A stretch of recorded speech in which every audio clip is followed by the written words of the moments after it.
My name's Erwin Miller. I'm a principal here in the Gensler LA office. I wanted to welcome you. We've been in this office about 4 years. We were in Santa Monica for about 20 years, and it's really changed the way we think about downtown LA and cities and urban infrastructure. I've been involved with the advisory council of ANFA for a couple of years, and I love meeting at the Salk Institute. It's one of my favorite places, but I appreciate you all coming up here to LA. At Gensler, we're constantly focused on the built environment at every scale and the human response to the environments we create, how spaces affect work, entertainment, education, experiences, and our health and well-being. On a personal note, as a designer who lived in Vienna before moving to Los Angeles myself, I'm especially excited to hear Barbara and Raymond discuss the work of Richard Neutra this evening. I want to thank Steelcase for the wine and cheese and being involved with so many events in our office. And it's with great pleasure that I bring up first Gil Cook, a fellow of the AIA and Dean Emeritus of the New School of Architecture and Design in San Diego, and the president of the Academy of Neurosciences for Architecture.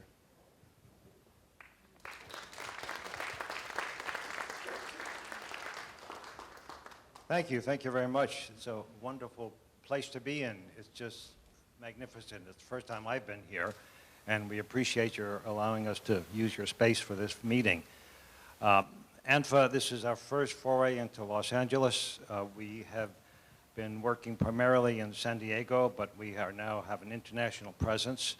The Academy of Neuroscience for Architecture is extending its way into education, having classes where we're merging, having neuroscientists and architects teach in the same classroom, getting out the whole word of what we've been experimenting with and working for the last 11 years. ANFA was founded the insight of John Eberhard, who was the first president, and made a presentation at the AIA conference in San Diego in 2002. 03. Okay, thank you. And we've been growing ever since then. We have a superb board of directors. We have many of them here tonight. I hope you have had a chance to meet them. And we're going to have a discussion now and talk to you about the conference which is upcoming. ANFA's had 3 conferences now that take place at the Salk in San Diego.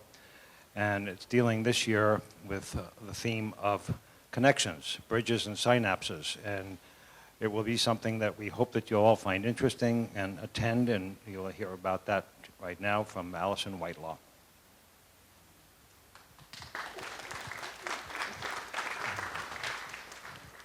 Good evening. Again, I extend my thanks for Gensler for hosting us here tonight.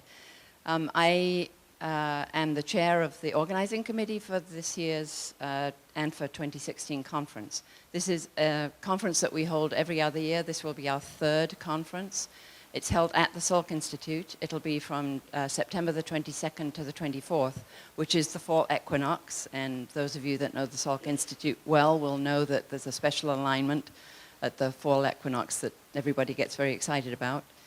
It's a great conference because we put together the disciplines of architecture and neuroscience and have both keynote speakers and panelists and invited papers and posters from both disciplines. So I hope you'll all be able to join us this year. You can go to our website, which is ANFARCH, so anfarch.org, and you'll see the information about the conference. So we hope to see you there. Thank you. So I'd like to introduce Betsy Dougherty, who's going to introduce the next person. I'm going to keep this very brief. Thank you all for coming. A few of us kind of cooked up this event. Erwin Miller actually came to one of our retreats as a member of our strategic council and said, you know, we have a great space at Gensler in Los Angeles. If you ever want to do something here, just let me know. So we held him to his promise. And Erwin, thank you. Thank you so much, and your staff has been amazing. We appreciate this opportunity, especially because this is sort of our first foray. I'm in Orange County. For me to schlep to San Diego, all the meetings, I thought, you know, Los Angeles is like a whole nother country. How about if we come to Los Angeles? And we partnered, as you know, with the healthcare committee here from AIA. Thank you all for coming. it just seemed like the stars aligned. It was an amazing opportunity. I've known Jamie Moyer forever with Steelcase, and so when we were trying to cook this up, we gave Jamie a call and said, Jamie, would Steelcase be willing to help to sponsor the event? And she came through with wine and food, and if you serve wine and food, architects will show up. So Jamie and our friends at Steelcase, thank you so much for being here. And enough about that. We're going to get into our introductions and welcome our amazing speakers tonight. We're privileged to have our speakers and to have you with us. Thank you.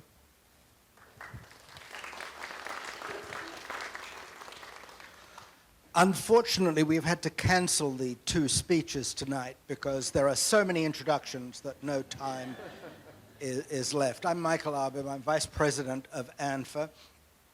And it's a great pleasure to introduce an evening dedicated to Richard Neutra, who is not only an iconic architect here in Southern California, but wrote this wonderful book, Survival Through Design, in which he expressed how thinking about biology could inform new approaches to architecture.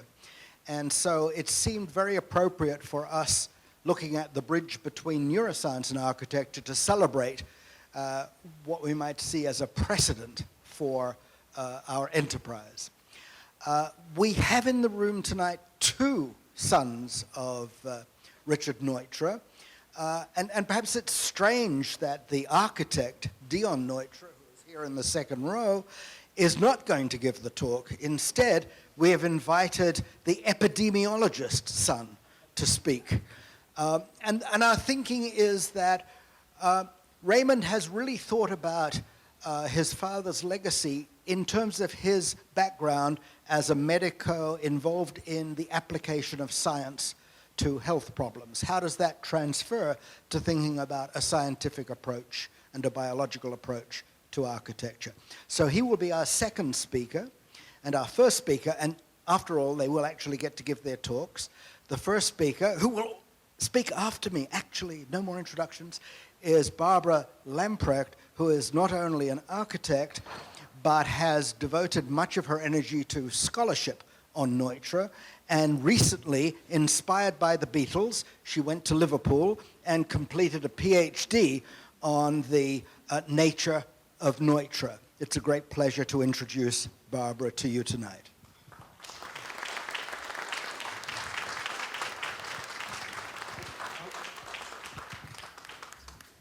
Good evening.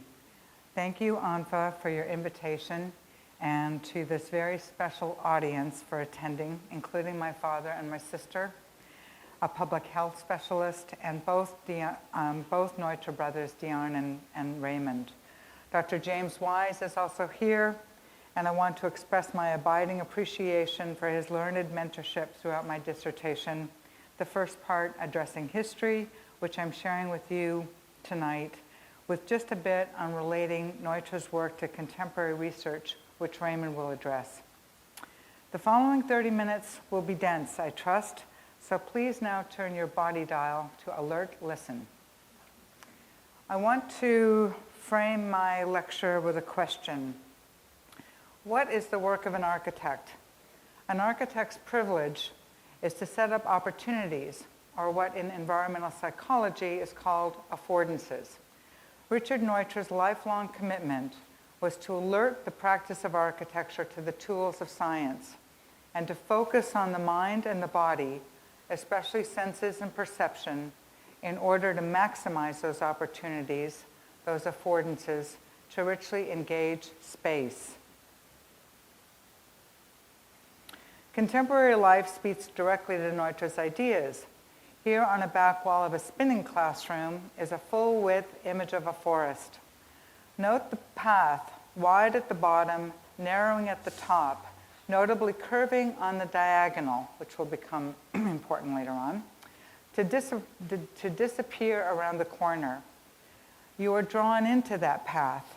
It feels safe, but it's also a little tantalizing in its mystery.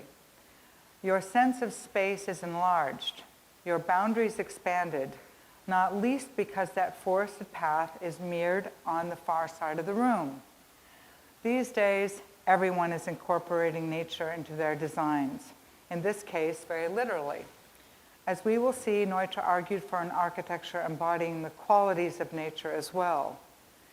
But is the mural and your enhanced feeling of spaciousness, your emotional response, a trick? Neutra spoke to this in 1966. I don't know why we should call this a trick. It isn't a trick.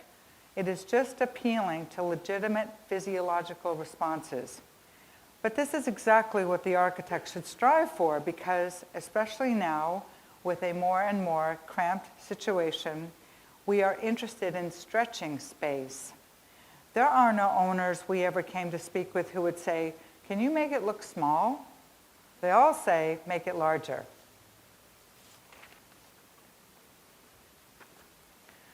Neutra demonstrated his curiosity about the physiology of the senses and perception far earlier than 1966.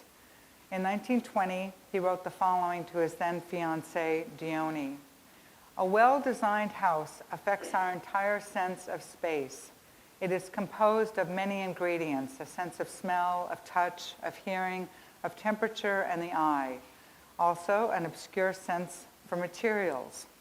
A current of air, a draft in a cloister, the exhalation of plaster, stone, heated by the sun, a musty basement, a scent of iron, lacquer, wood stains, the reverberation of my steps, the echo from tapestries or flagstones. All this affects the heart more than a view. The coolness, the dryness, their opposites, and dear God, how much else? I believe that space has validity because I am an architect, and even more because I am a human being. But believe me, dear Dione, there is more to it. And the more to it is why we are here tonight. Some of you may also be familiar with the terms embodiment or enactive cognition that appeared in the 90s and that are important contemporary research topics today in cognitive science, environmental psychology, and philosophy. As the term suggests, the body and action are part of cognition. Neutra was 60 years ahead of his time in arguing embodiment's essential precepts, that the conventional Western duality separating mind, body, and his or her environment was fundamentally unsound. And furthermore, cognition was multifaceted, not brain-centered. Neutra asserted that this long-standing duality led to a diminished experience of life and the very potential of being fully human. His entire life addressed realigning the critical role of the body and also acquiring knowledge and understanding, and how that realignment was connected to the experience of space. Neutra called his approach not embodiment, but biorealism. Bios, from life, integrated with the realities of the constructs of the body and mind in real time and space. His thinking anticipated much research today, and his architectural strategies have much to contribute to contemporary practice. However, despite his sustained cry for collaboration between science and architecture, for attention to the senses and perception, his task is not well known. First, a glancing blow at Neutra's biography. Born 1892 into that cauldron of modernism, fin de siècle Vienna, he was mentored by the notorious critic we all love, the architect Adolf Loos, worked for the great German expressionist Erich Mendelsohn, left for America in 1923, worked for Frank Lloyd Wright for a few months at Taliesin, and established his own practice in Los Angeles alongside with his sometime colleague, the brilliant Rudolf Schindler. Neutra died in 1970, his work well out of fashion as postmodernism seized the day. With their smooth, sleek compositions of shifting asymmetries and planes sliding out beyond other planes, Neutra's work easily takes its place along those of his iconic peers. Here are some usual suspects, all from the early 20th century, including Neutra's Level Health House of 1929 on the bottom right. However, whatever formal similarities there may appear to be at first glance, a deeper investigation into Neutra's beliefs reveals subtle but profound differences. His tectonic strategies express that unique philosophical position. But before discussing a few of those strategies, first, his background in avant-garde science and earthy landscape. Two individuals anchored Neutra, providing him with early experiences no other modern architect enjoyed. Wilhelm Wundt is the first person, born 1832, died 1920. As one of the founders of experimental or physiological psychology in the mid-19th century and author of some 451 publications, Wundt distinguished psychology from philosophy without ever severing the conviction that each discipline should enrich the other. Wundt was intent on establishing methodologies that quantified the relationship of the body, brain, and the environment. As a teenager, probably around 1908 or 1910, through his older physician brother Wilhelm, who references Wundt 5 times in his own book on hysteria, Neutra discovered Wundt's principles of physiological psychology. An impossibly dense work first published in 1874. Neutra, a genius, indeed did discern the architectural potential of Wundt's investigations, as you can see in the very heading of Wundt's first chapter. This is no less than Neutra's life's work in 6 words: bodily substrate of the mental life.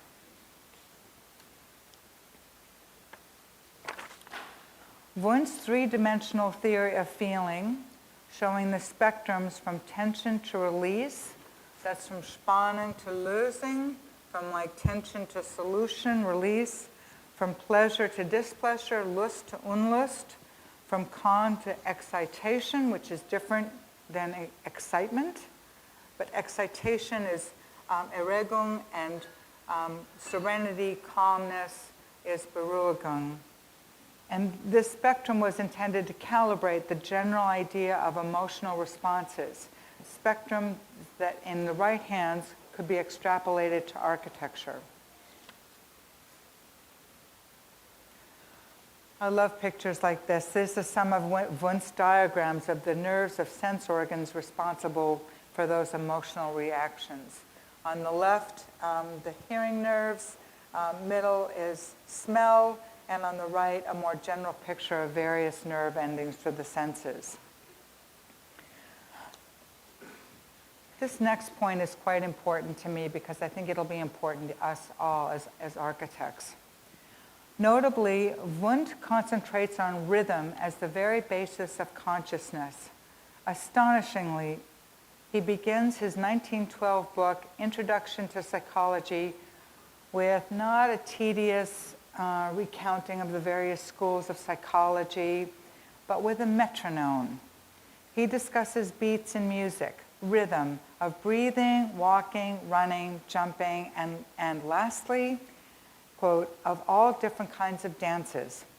In architecture, for example, one might extrapolate to, for example, the steps approaching a building, or the quick rhythm of long bands of identical windows, or the larger basso profundo rhythm of post and beam systems, all having just as much significance for the body and the senses as a Bach counterpoint or just about anything by Mumford and Sons. Thus, for Neutra, rhythm is based in biology, whatever formal theory says. Wundt instigated a lifetime of unremitting study for Neutra in all manner of sciences. The books on his shelves demonstrate his study and curiosity. Insects in Your Life, The Science of Seeing, Sensory Deprivation, Phylobiology, and on and on and on. And Neutra read them, many of them, annotating them carefully. Note, on the right is the listing of pages that Neutra found particularly compelling, marginalia, and typically they are done in pencil, the mark of a real bibliophile. In his own most famous book, Survival Through Design, there are 70 or so scientists, including classical figures such as Archimedes or another hero, Hippocrates, outnumbering the 60 or so cultural figures ranging from Balzac to Zola. I created a matrix of all these figures, and what rises up from the pages is almost a fierce Old Testament intimacy with these individuals. What also emerged, like a face appearing up in a pool of water, is that Neutra consistently sought out rationally based thinkers like Democritus, a Greek who dared to suggest that reason, not Zeus and gods, could explain the universe, or the Enlightenment's Lamprecht, the French physiologist and materialist. And before we leave Professor Wundt, it is important to salute the University of Leipzig. Many of the 18th and 19th century pioneers in experimental psychology and sensory perception flourished here. As I researched my dissertation, I was struck by the fervent curiosity and intense collaboration going on here, recalling ANFA's own approach integrating architecture and neuroscience, or attempting to.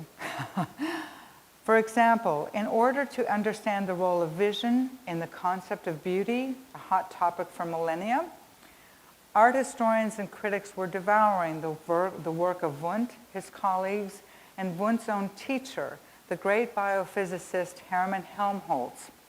And in 1893, the little-known art historian August Schmarzow wrote a key essay in which he dismissed the fussy, formal posturing of architectural practitioners as they agonized over the use of historical classical garb on modern steel framing, the great dilemma of the 19th century. Snap out of it, architects, Schmarzow said. You're missing the point. Architecture's real goal, its glorious goal, is the body moving in space. It is clear that Neutra's work exemplifies this, and what Schmarzow's conception of architecture is really about. Notably, Wundt occupied the chair of philosophy at the university from 1875 to 1915. Schmarzow was the chair of art history from 1893 to 1919. Thus, the tenures of these two giants overlapped for almost 25 years, and that's significant.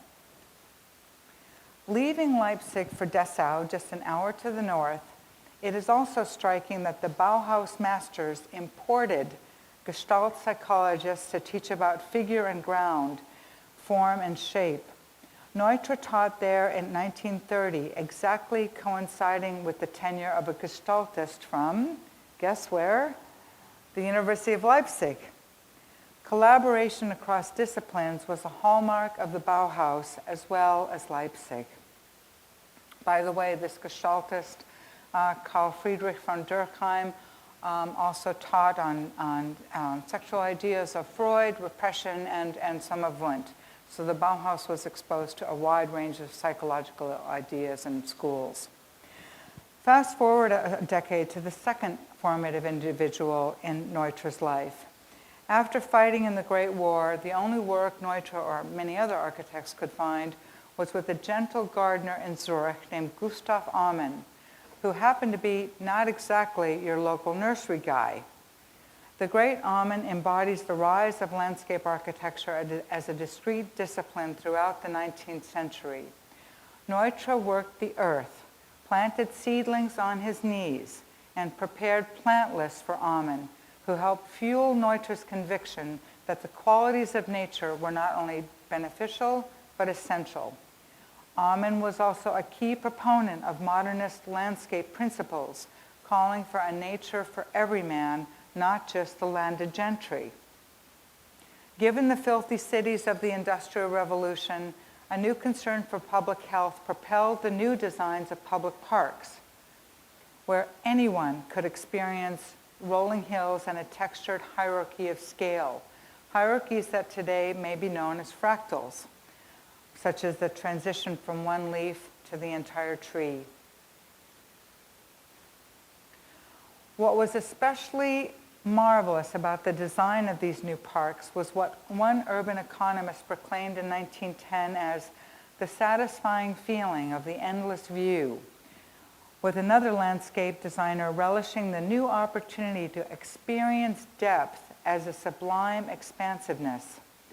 In other words, these park designers manipulated the perception of space, just as our cycling classroom does. Space is being stretched for the city dweller, and the result felt good. In addition to the expansive view, there was another important strategy being employed by these designers. Frederick Law Olmsted, visiting the world's first public parks in Liverpool, breathlessly admired what he called the constant varying surface, comparing large, flat, open meadows with rolling little hills, rich groups of trees, sudden outcrops of rocks, and bodies of water. This is an image of Franklin Park, one of Boston's necklaces of parks. Of course, Olmsted is responsible for Central Park, but he was inspired by Birkenhead Park, the very first publicly funded park for the public. It's located just outside of Liverpool, and it was designed by no less than Joseph Paxton. And if you know your architectural history, you know that that is the author of the Crystal Palace. Strikingly, Neutra used almost the same phrase as Olmsted did, constant subtle change, but with a more sophisticated agenda, to describe the needs of the human nervous system as evolved in ancient landscapes. Alman and his colleagues began to call for some of these same park-like qualities in domestic settings, rejecting the exotic flower gardens popular in the 19th century. The modernists promoted designs that wove interior and exterior together and favored the natural world. Even the cover of one of Alman's books demonstrates his ideas on nature and space. Is it any wonder that Neutra was sure-footed in landscape design, that he instantly felt at home in the landscapes of vernacular Japan? That image of Japan is not in the Neutra book, which easily could be. It's in Alman's book. Alman includes many of Neutra projects in that book, which was published in the mid-1950s. In addition to Neutra's two anchors in Wundt and Alman, he embraced another key science, evolutionary biology, and especially the 1925 hypothesis that argued that key moments in human evolution evolved on the savannas of East Africa. That environment is characterized by the visual access to the horizon line in the distance, basically the very same endless view the park designers are promoting. The savanna is characterized by a cascading scale from near to far landscape, waving grasses, an overall predictable environment interrupted by sudden change, like a predatory leopard cutting through those grasses. For Neutra, the entire disposition and construction of the human body and mind were structurally coupled to elements recalling these primal landscapes of the savannas. And I have to do this now. If you take your hands and you touch the suboccipitals, the bony parts, those two bony points on the back of your heads, you can instantly see that they are aligned to the horizon. And if your eyes and suboccipitals are aligned to the horizon line, you achieve perfect posture without attending Pilates.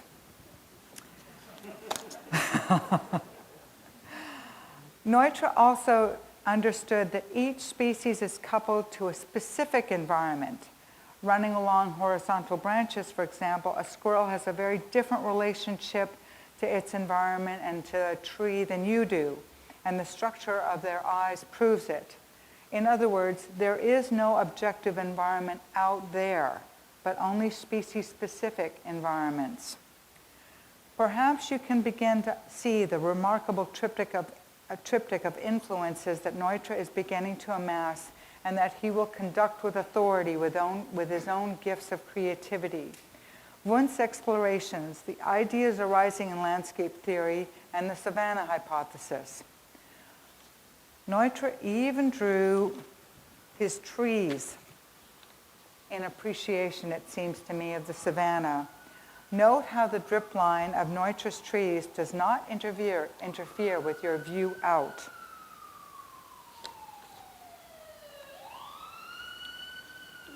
The understanding of the role of the senses in architecture is why we see on the back of Survival Through Design on the right, the intersection of the level health house's steel framing, not with the human skeletal system, but with the human nervous system. You can also understand how Neutra might have defined nature very differently than those of his iconic modernist peers. Yes, nature may indeed be romantic. Yes, Licht and Luft, light and air, were important, as Swiss sanitary demonstrated with their beds that rolled out of glass-walled rooms into the blazing sunshine and the frosty mountain air that became so influential in modernism. Yes, Neutra agreed with all that. After all, he and his entire family lived through terrible diseases. But for Neutra, nature was more than just a cure for consumption. It was an existential reality, neither benevolent nor evil, but that which is. We cannot be divided from it, whatever the zoning code may say. If there are certain memories of that original environment constructed into our sensory, visual, and skeletal systems, then it will come as no surprise that Neutra also jettisoned architecture's most holy adage, form ever follows function, as Louis Sullivan coined in 1896. Certainly not, wrote Neutra. In fact, the other way around. Function follows form, otherwise a species will not survive. That was organic, understanding that, not putting rocks at the base of your beige building. In one of my favorite chapters in Survival, Neutra discusses how the forms of flowers, birds, and insects and animals are related to survival, embodied by the huge white balloon that the male Empedidi fly stuffs with smaller insects he's killed to impress a female. And I couldn't help but bring you that picture of the male Empedidi fly in all of its glory. However, this did not have to mean actual or literal nature. By the way, a subspecies of the Empedidi fly figured out that why bother spending all that time and tedium killing little insects? Why not just get the girl with the biggest balloon? So it's some things stay the same. However, this did not have to mean for Neutra actual or literal nature. Given that Neutra is widely celebrated for his sensitive skills in landscape, it may come as a shock that when necessary, he could readily dispense with real nature when circumstances demanded. He said, "The integration of indoors and outdoors is not an end in itself. Nature is included because it is the conservative approximation of what is most likely acceptable to the human nervous system. Even a shallow interior garden may introduce the essence of what is needed." Now, where does all this background lead? What follows is just a few of Neutra's strategies to manipulate space and to invoke nature or the qualities of nature. I will then conclude with one remark on Edgar Kaufman, patron of Wright's Falling Water, and Neutra's Kaufman Desert House. I call these Neutra methods strategies for trickery, because for Neutra, perception was reality. So to begin with strategies. First, healing the boundary between indoors and out. For me, this sketch of a schoolroom is one of Neutra's most important drawings. Beginning in the late 1930s, Neutra promoted this idea in virtually every publicity photo of the many later schools that he designed, often with his partners, son Dion and architect Robert Alexander.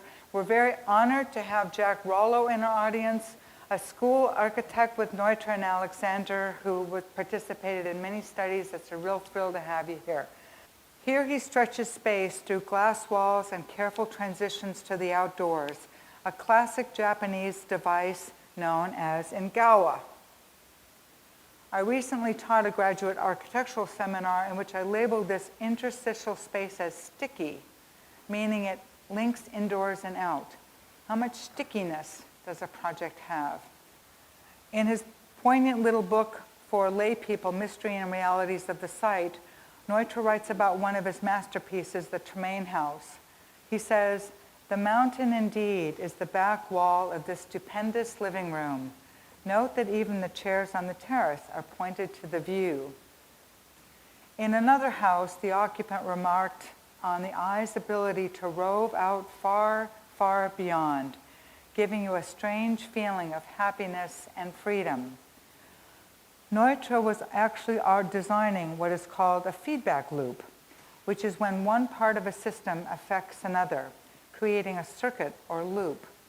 Arguably, Neutra created a feedback loop between the endless view and the resulting feeling of happiness and freedom. The feeling and the viewing reinforce one another. Second, there is the famous spider leg, mimicking the edge of a tree canopy and acting as interstitial space, a kind of elevated engawa. It is a beam that shoots out beyond the building and terminates in a column. It's a little protection so that the Bambi gets up the courage to step out a little from the forest to play in the open meadow. Neutra referred to the spider leg as a structural tentacle, like an artery of blood flowing between earth and building. Note the horizontal trajectory. Now, for Frank Lloyd Wright, the horizontal line symbolizes the rugged prairie and the American individual John Wayne who commands it. It's also the most appropriate orientation for domestic dwellings, in contrast to the upright, uptight Victorian, Wright famously said. Neutra, by contrast, had no such agendas. The horizontal line was simply very less space-limiting. Furthermore, like rhythm, rectilinearity itself was a, quote, biological fact. We have a wonderfully acute sense for it in the vestibulum of our inner ear, where resides our precious sense of equilibrium. The plumb shows us precisely the direction of the pull of gravity and its relationship to the water level of the horizon, with which it and the vertical intersect in a crisp, sharp, emotionally satisfying right angle. You like that? Emotionally satisfying right angle. A sense for it has truly been grown into us by creation. Third is the framing out of views out and on the diagonal. Just before his death in 1970, he and Dion began working on ideas for space capsules, the ultimate tiny house.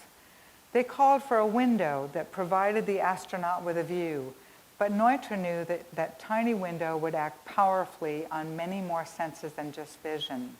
He wrote, "In his bodily restricted position, the astronaut is psychologically tremendously helped if he can view the all-encompassing planetary universe. Unless we borrow optical dynamic exterior space that is soothing to our soul, a closed room becomes literally tiresome through a package of permanent static sense impressions. What we see in the distance can refresh and stimulate that which is nearby. I can transform the dry heat in a sauna into a pleasurable experience when I introduce a large expanse of window that overlooks a snowy landscape illuminated by sun rays. The room is no longer a torture chamber with an ominously always rising temperature." The spider leg projects well beyond the mitered right angle of the glass, permitting that longer diagonal vista.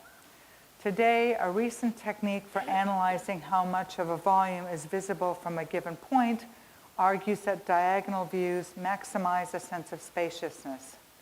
Called isovis theory, it also argues that an environment that affords more opportunities for movement provides freedom of choice for the organism. We are able to construct a coherent world. Thus, the building is not just the building in plan or section or elevation, but the building as experienced, the building as encountered, as Schmarzow and Neutra knew full well. Neutra's view lines, axes, and pathways were recently studied using another isophist tool called space syntax analysis. However, while that analysis demonstrated a different way to understand Neutra's buildings with axes, how fast or how easily can you traverse a given space? The analysis didn't take into account one special strategy for trickery, and that is mirrors. On the left, mirrors double the mountain lake in a waiting room for cancer patients. On the right, a full-height mirror actually creates an axis where none exists. As such analysis privilege vision. It is true that vision takes up most of our brain, a fact Neutra knew well. The 1962 Los Angeles County Hall of Records, just down the street, may look like a banal building. Look again, I assure you it is not.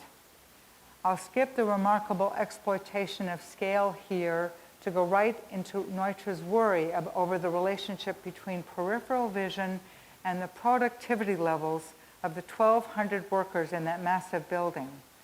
Neutra said, brilliant light seen at the corner of the eye make a person turn his head simply as a matter of survival. Because Neutra was obsessed with cumulative impacts on the overall human system, this one turn of the head, a primal and unconscious gesture, added to potential neck strain, distraction, and fatigue. He persuaded the county officials, inexplicably, to hire a leading eye physiologist, whom Neutra referred to as a kinetic ophthalmologist. The physiologist advised Neutra's team that the human eye has been adapted to light from above. Could that have been an adaptation to the dappled light of a primordial tree canopy? The physiology of the eye, a vision, the fatigue and irritations, as Neutra wrote, were discussed by Mr. Neutra in open political meetings and reported in all Los Angeles newspapers. Light that is perpetually shaded and agreeably diffused delight the human beings inside, whose comfort and efficiency, not impaired by fatigue and irritation, soon pays back for the millions of dollars investment in psychosomatic health. Ergo, the ideology of biology pays for itself, as Neutra frequently emphasized. Vision notwithstanding, it must be remembered that Neutra celebrated all the senses. This is the man, of course, who said, in a courtroom, justice is conditioned by changes in the air characteristics of the room and from soporiferous butyric acid and body odors. Meaning, if you can't breathe easily or don't want to, you probably can't concentrate. One more strategy and then a comment. The last strategy tonight is the use of outdoor lighting to expand the radius of space at night, a kind of nighttime Engala. After all, to remind you and me, we are animals. What is out there, friend or foe? Lest any one of us leave tonight thinking that this is all Pavlovian, dog and saliva show, let me remind you that here in the audience are gifted neuroscientists who research the brain's powerful plasticity. We are unique and generic, individual and universal. We are unique and generic, individual and universal. Each of Neutra's architectural works addresses the basics of that bipedal ape roaming the savannah, and then is tailored to the contemporary stressed-out human being. This is Neutra's exploratory sketch, questioning physical relationships in bed. Exactly where should the reading light be for Edgar Kaufman, America's greatest architectural patron? The hand, the eye, the posture of one special man equipped with a standard issue human body. As Neutra said, the many ways in which we are all alike are extremely important, but so is our irrepressible biological penchant for blossoming into unique persons. Thank you very much.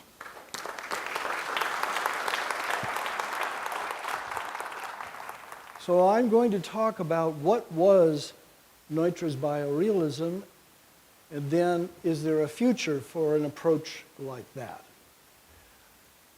What was it? My father wrote all these books, but he never really successfully defined biorealism. And I think that one of the problems was calling it an ism, when in fact it would be easy to answer the question, what were the commitments that characterized the biorealistic approach? An approach to design with main goals and preferred ways to reach those goals. To me, the center aim was to promote the flourishing of the client and an economical, available for all focus. And then the means was nature was at center stage, and evidence and intuition and client input were means to that. The bio part came from Wilhelm Wundt, and the realism part came from the realism school of literature of Émile Zola, telling things based on evidence. So how would you know that an architect endorsed a biorealistic approach? To the extent that the designer aims at client flourishing versus arbitrary aesthetic rules, the extent that they use broadly applicable means to serve social justice, to use essential elements of nature to promote flourishing, and to search for biological and sociological evidence to not only to guide design, but also to enrich worldview. And we'll talk about that more. When my father decided to go to America in 1923, he went back to Vienna to say goodbye to Adolf Loos, and Loos's third wife records in her biography that he came in very excited and said, Neutra geht nach Amerika.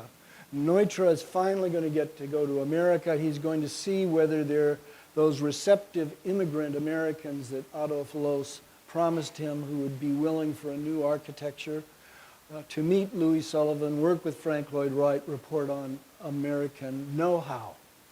And this know-how was exemplified by Henry Ford, who had assembled from various factories exchangeable parts to assemble an automobile so inexpensive that anybody could afford it. And why could you not use the same approach to make housing, schools, hospitals, etc., architecture of social concern available? And if it was a big company like Ford, you could afford a research unit that would be doing post-occupancy evaluations the way Gensler routinely does, and gradually get things better and better. And he wanted to focus on this clientele that had not benefited from the services of designers. He did meet Sullivan, he did work with Frank Lloyd Wright, whose linear early prairie style had influenced him, and you can see the influence on Neutra. And then he wrote this book in 1926, 3 years after being here, indeed about how it was possible in America to assemble, like a collage, various kinds of buildings.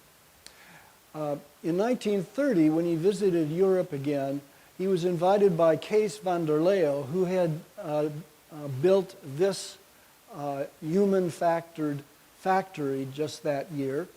And van der Leeuw introduced him to the Dutch modernists who, like himself, were so influenced by the early prairie style. This is the 1914 Henny House, reinforced concrete by Van 't Hooft.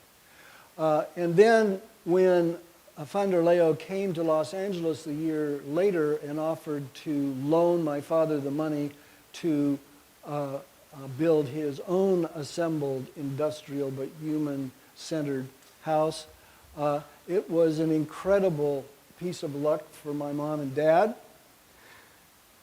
And my mother wrote her mother in Switzerland now Richard can demonstrate in a small house, progressive materials, price-wise, that it doesn't have to be uncomfortable or hospital-like, and there will be an office and a home to demonstrate his ideas. And indeed, it was very important for early clients to see that you could flourish with economic means with nature at center stage. So this first phase of the Neutra VDL studio residence has many of the first appearance of the trademarks that show up again and again and again in a way that is not true of a Lovell Health House. It was two-story to capture a distant view of the lake and the mountains, the prairie-style overhangs, the soffit lights that first appeared in this thing, borrowing the Dutch idea of silver paint to dematerialize the trim, and my dad's love affair with the transparent front door. The final compound has 12 exits and accommodated 3 households and an office. And on that second floor, an accordion door, which was a standard gas station door, opened up to a functional relationship to the outdoors. And tremendous views. There's Dion in a younger age with my mother enjoying the lake from the rooftop and from that balcony. And these 1930 photographs are kind of unique in modernism in that you see what's outside those windows. The windows aren't there just to give light. And although they seem stark in black and white, in fact, the few remaining slides of what that room actually looked like with the warm upholstery and masonite, this is not like a hospital. While you might argue that the Villa Savoy is a little bit like a hospital. The other fascination with light at night, seeing all this near shrubbery and the lights across the lake, was characterized by the 15-page spread in Architectural Record with half and full page images of his tiny little house on a 60 by 40 foot lot. The appearance of movable awnings to keep the sun out of the building and passive solar control as part of a design element not an afterthought, and then the use of mirrors to a large space. When I was born in 1939, another wing was built with an enormous steel and glass wall that opened functionally into that patio. Once again, the strip lighting illuminating it. And frosted glass allowed light in from the neighbor's driveway. So between 1925 and 1940, you see a concern for affordable means and nature in city plans, neighborhood plans, housing, schools, health facilities, libraries, not the usual things that architects used to work on in the 19th century. In Europe, his first project, in fact, was a forest cemetery in which he specified all the trees and which ones would be replaced over the next 50 years. A plan for a prefabricated metal school which reached out into gardens. Barbara showed the sketch related to that. Of course, the health house. And in the Beard House of 1935, constructed out of these standard panels with hot and cold air going through them to provide radiant heat to the house. This plywood house, a school, experiments with apartment living in which also nature is brought in. This is at Cal Poly where I gave this talk yesterday. And then this little village of 300 units with a park and pedestrian walkways separated from the vehicular traffic with factory-built houses that were assembled in an hour. This lady took a bath in minute 61.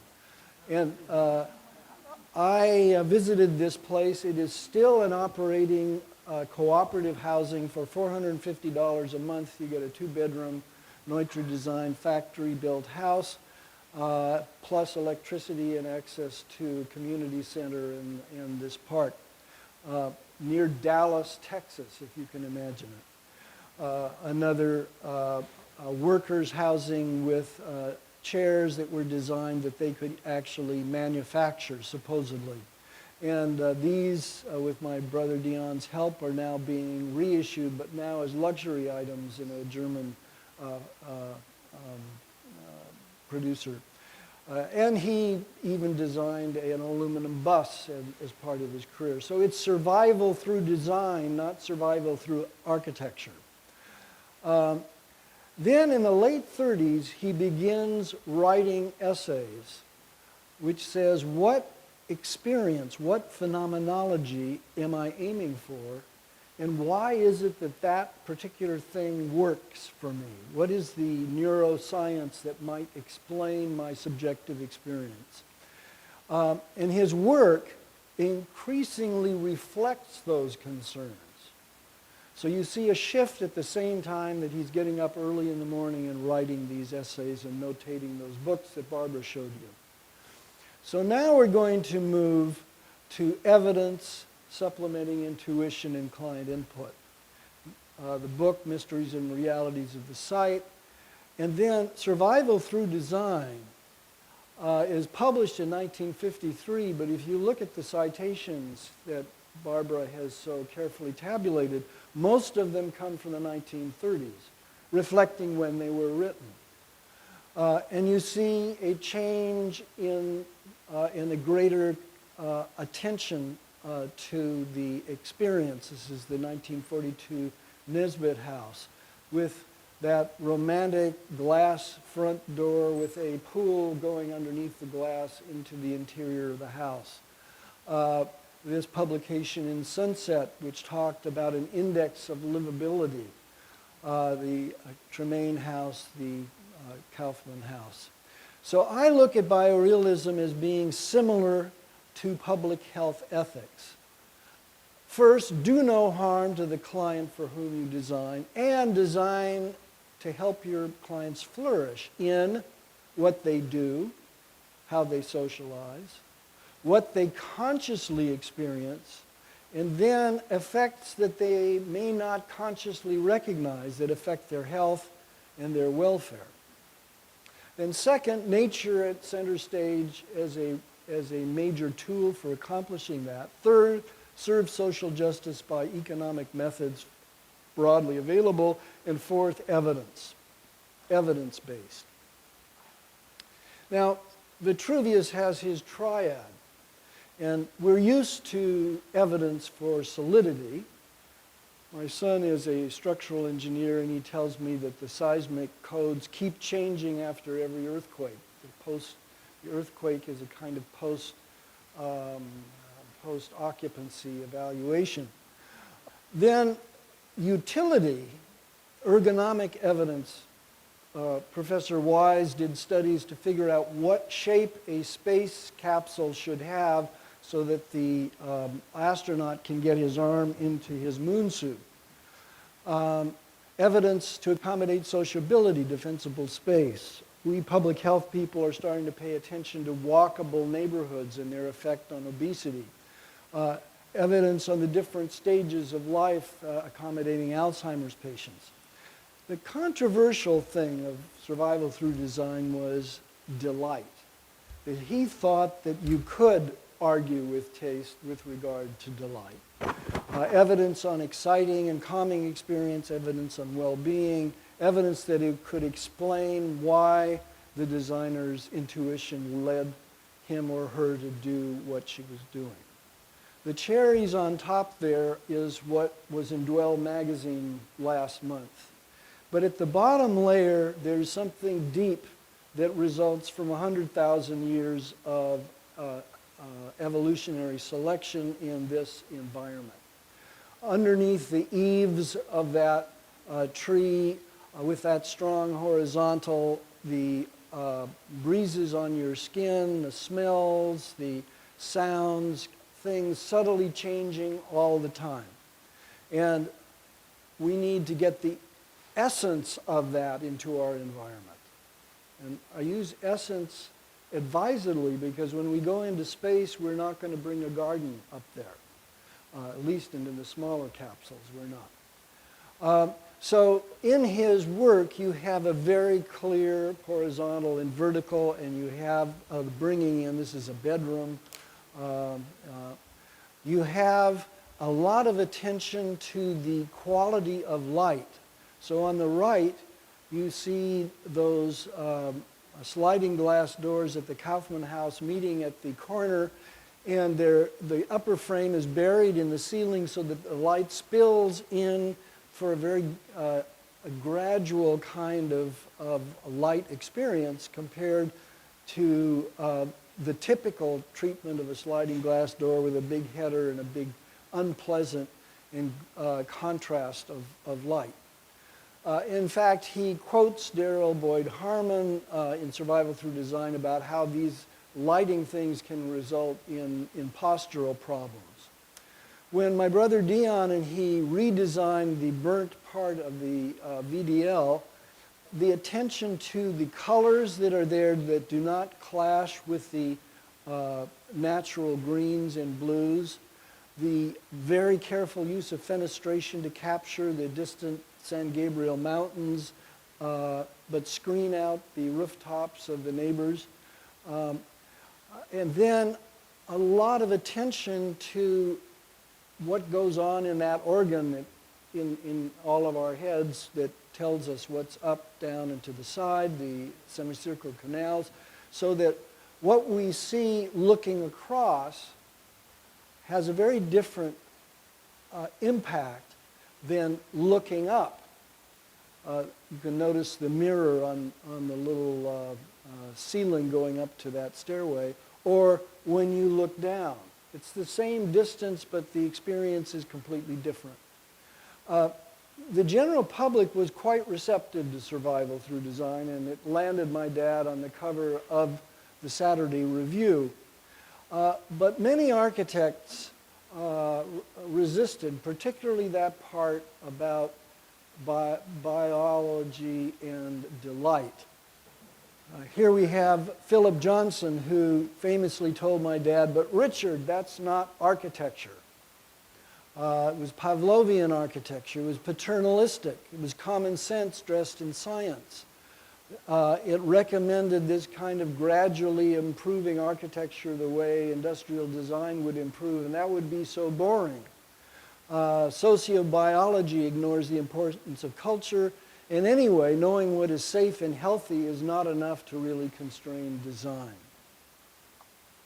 But nonetheless, now, with these books, we're having a resurgence of interest in these kinds of things and some recognition that my father was asking the right questions, even though he didn't have all the right answers. So now we get to the future part. Is there a future for these kinds of commitments in design? My father hoped that psychological evidence that design produces health, and brain science evidence explaining why design produced health would overcome economic or aesthetic arguments for, in quotes, bad design. So he had high hopes that this would get around the cutting corners in things in architecture of social concern. But I'm a public health guy that generates evidence for public health, and I've got bad news for you. Evidence doesn't always trump other considerations. And this is really part of an old philosophical issue recognized by David Hume, the difference between is and ought. So this is dangerous. Even the guy who's doing it knows it's dangerous. But ought us public health people to outlaw it? It costs a lot of money to go up and scrape these guys off the side of El Capitan. And we're not going to outlaw it.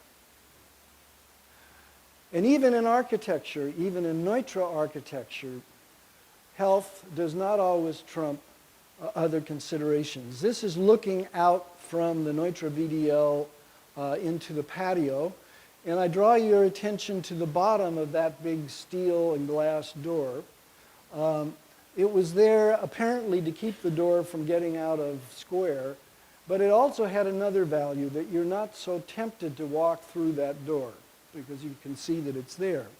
After the Kaufmann House, my father started designing doors like this, where if you didn't pay attention, you might thought it was open. And in fact, on 2 occasions in 2 different houses with Julius Schulman, my father walked through and shattered such doors and survived to tell the tale and to specify more such doors.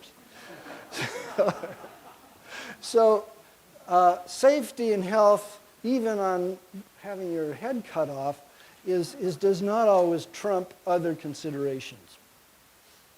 So what are the ingredients for policy? And now I'm speaking from my public health experience.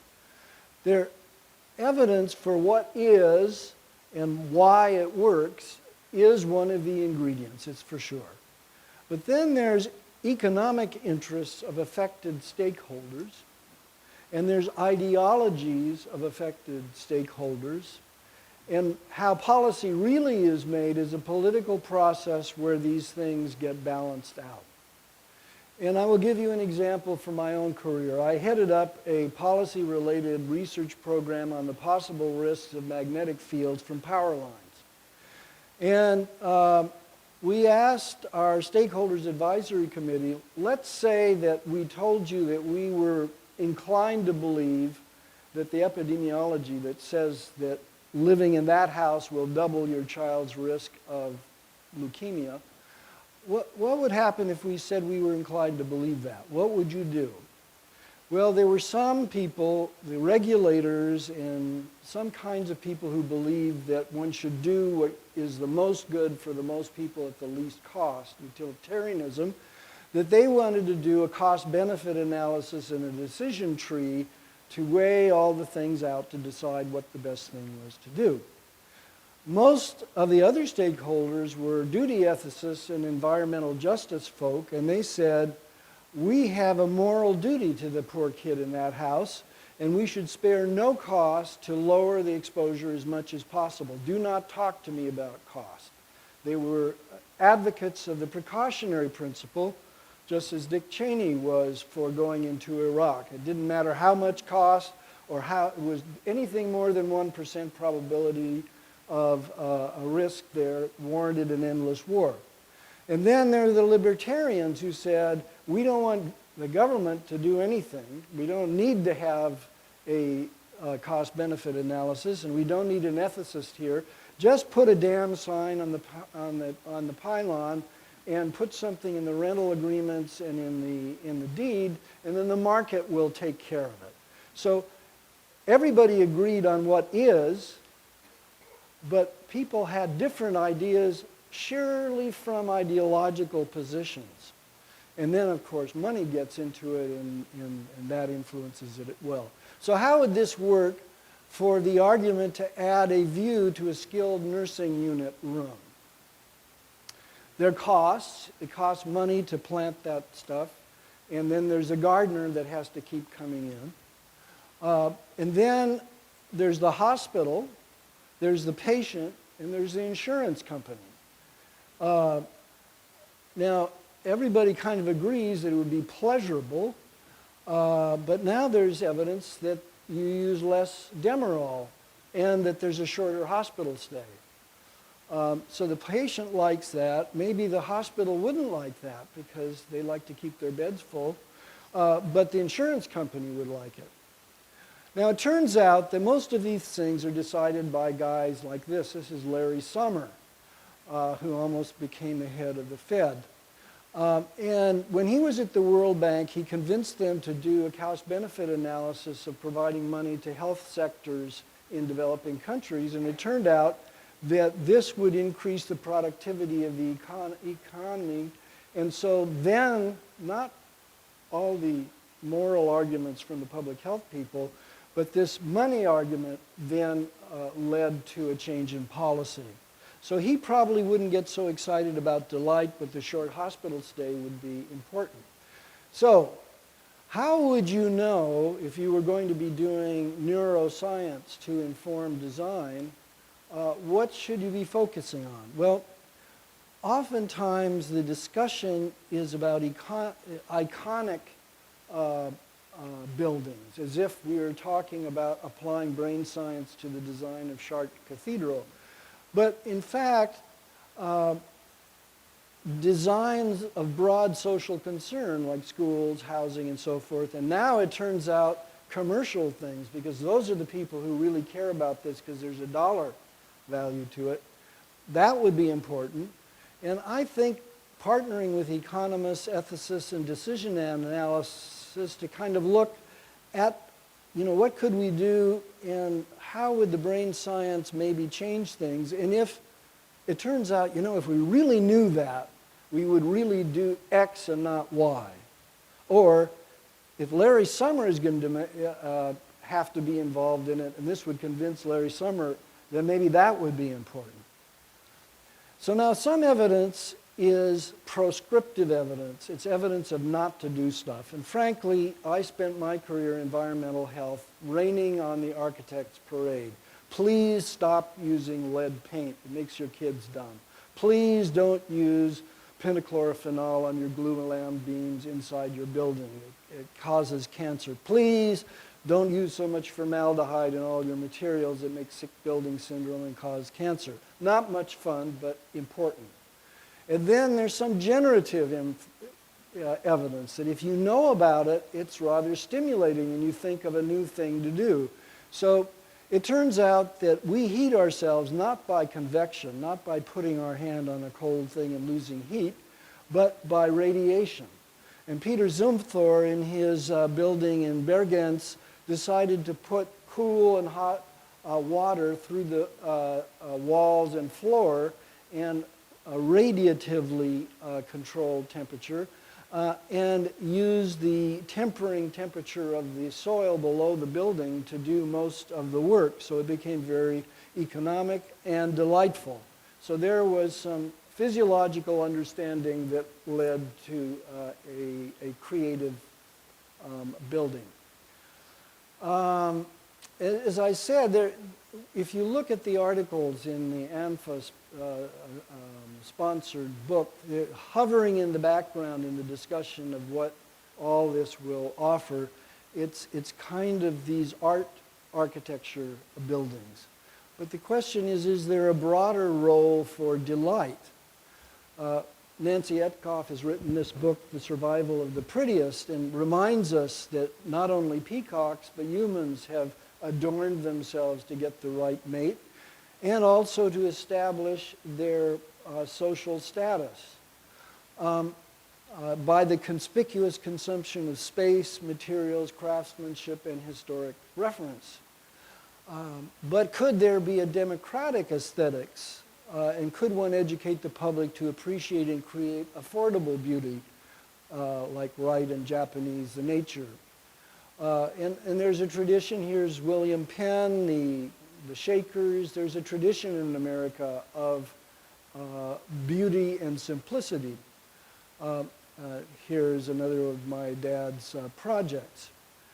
So could educators using neuroscience, phenomenology, and psychology enrich the appreciation of the environment so that is the ability to appreciate beauty only for rich people, or is it something that everybody could value? And I was recently in Japan in cherry blossom time, which stimulates an orgy of celebration and sociability of all classes of people. And then the next week, when the petals fall down, everyone gets very philosophical about the transience of the world and so forth. Now, how does this happen, that all these people do this and people in Los Angeles do not? I was talking to Helge from Denmark about why is it that the prevalence of people who appreciate these things is so much higher there than elsewhere, and she couldn't she said she was never told that in school. Somehow it happened. But I don't think it happened when Hans Christian Andersen was there. So these things, you guys know something, you sense something, and you could be educators. Barbara has run a class like this for some students she might tell us about. Then biorealism and delight in standardized environments.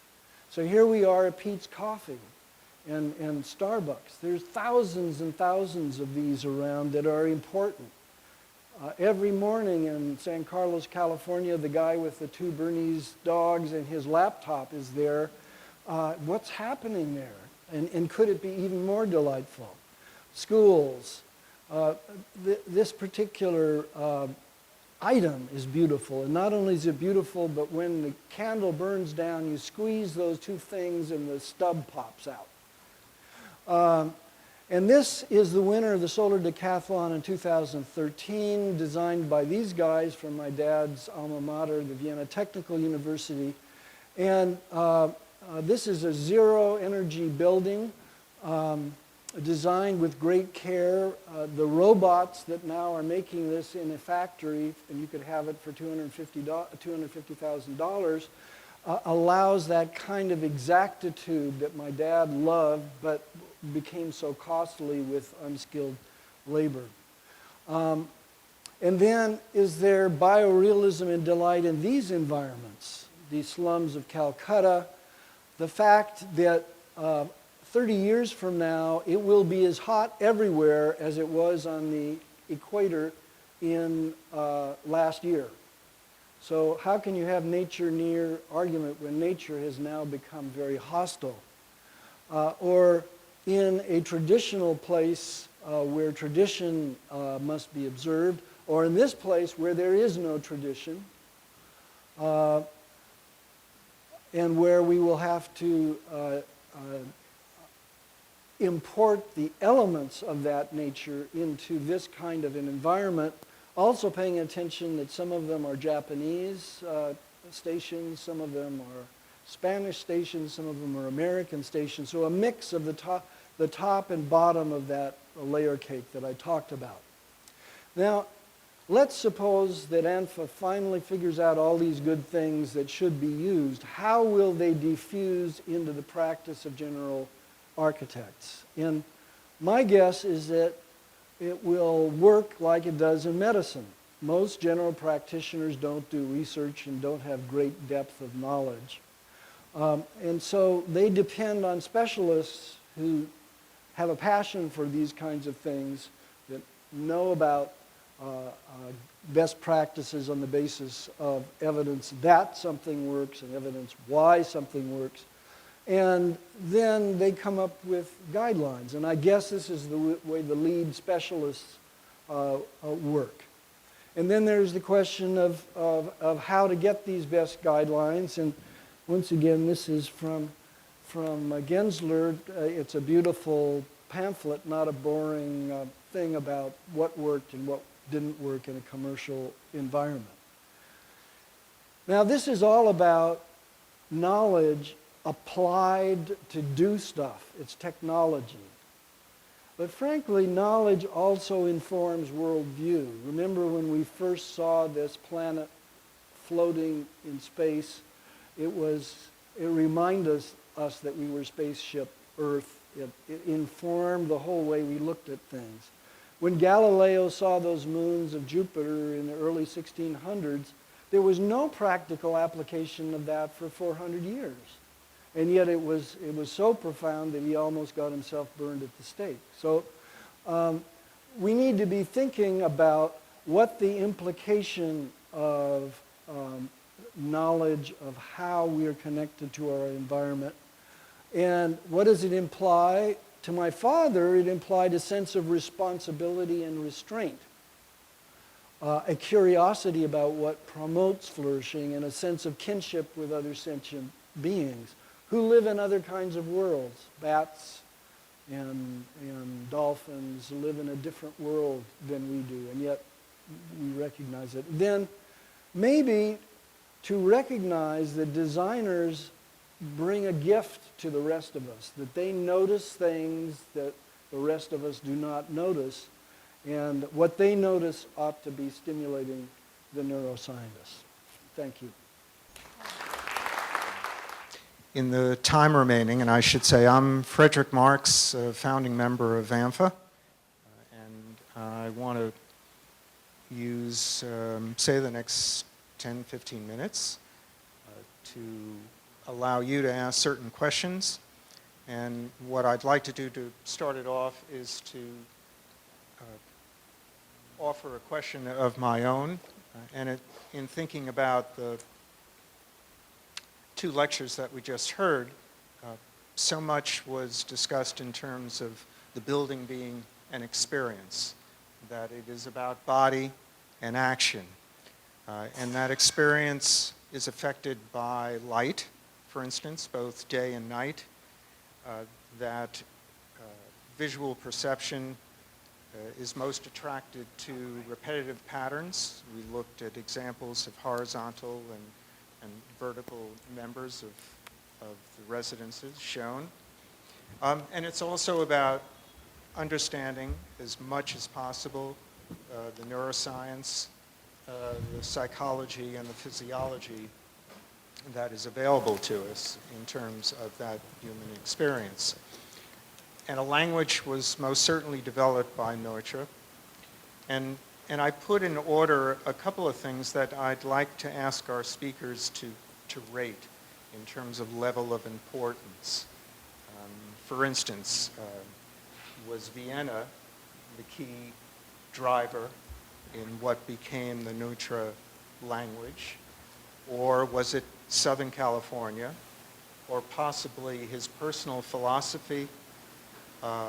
And then lastly, was it his understanding of evidence-based design, post-occupancy evaluation, the meaning that was drawn from the personal relationships that he may have had with his clients, and what they shared with him after they occupied his space. So those four things: Vienna, Southern California, philosophy, or evidence from the people who experienced his work.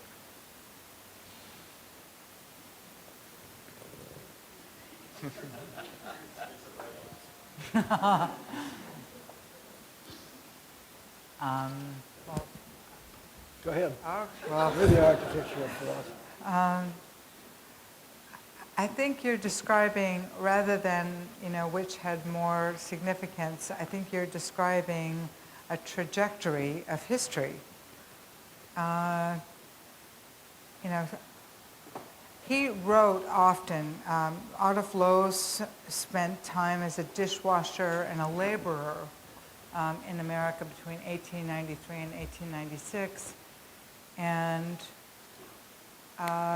communicated like a virus that love and passion and total excitement about America to Neutra.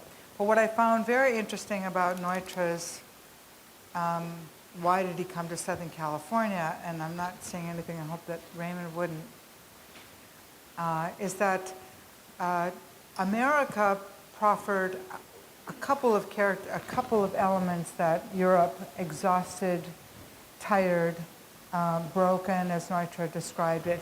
You can feel his absolute hunger at wanting to leave Europe and start something new. And he talks often about the opportunity to start an experiment, and that the Southern California, the geography, the climate was that most like that of the savannas of East Africa. So, but America had also one other thing, and that was this amazing distribution system. So Neutra believed that he could kind of speed up, accelerate this prefabrication and this commitment to social housing, because he could exploit and harness that American agility, that muscularity, that rational system. So he could base a rationally informed system upon the foundation of an American political and economic system. So I think that's That's where those two happen. And there wasn't, I mean, what I was struck with in reading client letter after client letter after client letter. Yes, of course, there were people who had issues with some of his houses, but nothing like, you know, Mies, the Farnsworth stories with Mies. And this always this communication of a delight, you know, the Venustas, and the surprise, you know, that Neutra kept giving them a surprise because he anticipated what they need so that they could experience life in a way. You know, we have some Neutra owners here. Evidence, David lives in one. Who else here? Michael Webb, Michael and Lori East. You live in them. And I was quoting from Louise Renier, who talked about the eye roving out far and far and her feeling of happiness. So, yeah. So you left out an important thing, and that's Frank Lloyd Wright. I showed that picture. In the longer version of this thing, I compared that picture to the Kaufman House. When you read the early Wright,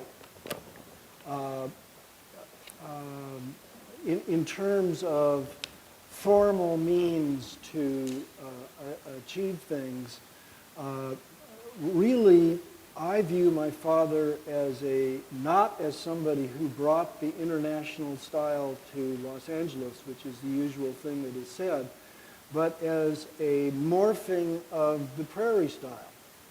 And that it's just a version of the prairie style with all the commitment to horizontality, walls as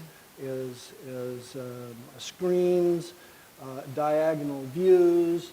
It's all there in 1902 in Oak Park, and he saw that. He discovered it in 1910, and by the time he got here and worked with Wright, Wright had left that behind for a while and was doing Mayan temples, right? But that was just a means to an end. You could do biorealism with a Spanish tile roof on it, and if you wanted to, you could make it look kind of like adobe. The essence of this is not dependent on the prairie style. You couldn't do it with Cape Cod.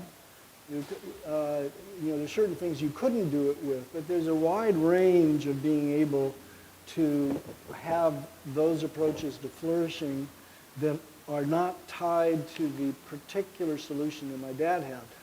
And I think that I emphasize this thing of social justice as the rationale for this restraint of solving the same problem with something that would get better and better and better, and using standard details. And if only he had lived for the time of robot factories of the such that they have in Austria now, this would be economic architecture. But it's not economic if you have to have, if you deny yourself the right of crown molding to correct for all the sloppy workmanship, then it becomes very expensive to do that. But the unspoken background of that is that this is something that could be available to everybody, and it's almost vernacular. Barbara talked about John Lautner dramatically saying he wouldn't come into a Neutra house because you've seen one, you've seen a million.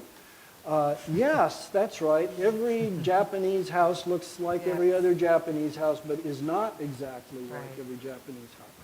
So Vienna, Adolf Loos, that thing that the architect is not an artist except when he designs tombstones. The rest of the time he's a professional that has a duty to his client, and that it should be lasting, and it shouldn't be. There's that famous story that he met somebody on the street and said, "Hey, I saw your house," and the guy said, "Oh, that's nothing. I've gone beyond that." That's the difference between you and me. You say that now, but I knew that a year ago. That commitment to doing something that was going to appeal to that bottom layer that would always work was his hope, and he got that from Ados Los. So I think we have time for one or two questions from the audience. I have a mic I'm going to hand you if you have a question. Any hands up for thoughts or questions? Lee Wen, do you have a thought or a question? There's one back there? Okay, I'm going to come up to you.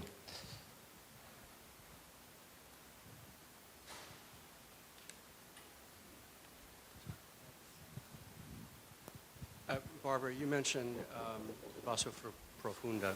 Sorry? You mentioned basso profundo Yeah. in relationship to Yes. post and beam. I was wondering if you might be able to give me some clarification on that. I have synesthesia, so I can hear color. So I'm fascinated by what the relationship is to what I perceive as sound versus volume and structure in post and beam especially. And you're a singer. You are a choir member, and well, I think that there are, from what little I know, to me, when Wundt, after struggling and immersing myself in Wundt's principles, or trying to, and then finding this book that I didn't expect Wundt to be writing, this 1912 Introduction to Psychology, where he talks about rhythm with a joy and a lightness that, given his turgid, dense prose, his translator G. Stanley Hall, in his foreword to one of Wundt's later editions, basically says, I can't even read this. But in the introduction, there's a completely different tenor, if you will, to the words. And so for Wundt to talk about rhythms, and you know, when I talk about the Los Angeles Hall of Records, at first in fact I write about it in a book as being kind of a soldierly, kind of stolid attempt, and I was incredibly stupid because I didn't really look at the building as what it is. It's a machine for working in a way. And if you start just looking at the scale differences in running bond throughout that building and the robustness of materials, I mean, that hasn't been treated well, that building. It should be, but what's amazing about it is that the materials they are so robust and so resilient, and they have stood the test of time. And just to see the hierarchy of scales, you know, musical scales, and this basso profundo, like a larger, you know, an 8-foot module of a wood post and beam mid-century is much different than, you know, on Neutra's window mullion widths of the 30s, you know, and he wanted all those window mullions to disappear. And some people say, well, I don't think he should have. I like the lighter rhythm, the quicker rhythm. You know, for some reason it breaks up scale a little bit, and maybe it's a little bit more human. But that's it. Oh, here we go. Thank you. I have a question for both speakers. Why do you think architects like Wright, Schindler, Neutra, who have such appreciation for nature, had almost a total disregard for safety? Flat roofs usually didn't have any railings. I once almost fell through the window of the 3rd floor of La Miniatura. How would you reconcile this nature and disregard for physical safety of the inhabitant? You grew up in a Neutra house. You're still alive. Dion grew up. Dion, I think, or, you know, if the rest of you, that's very loud. You said that, but I'll hand it to you. You put that, yeah.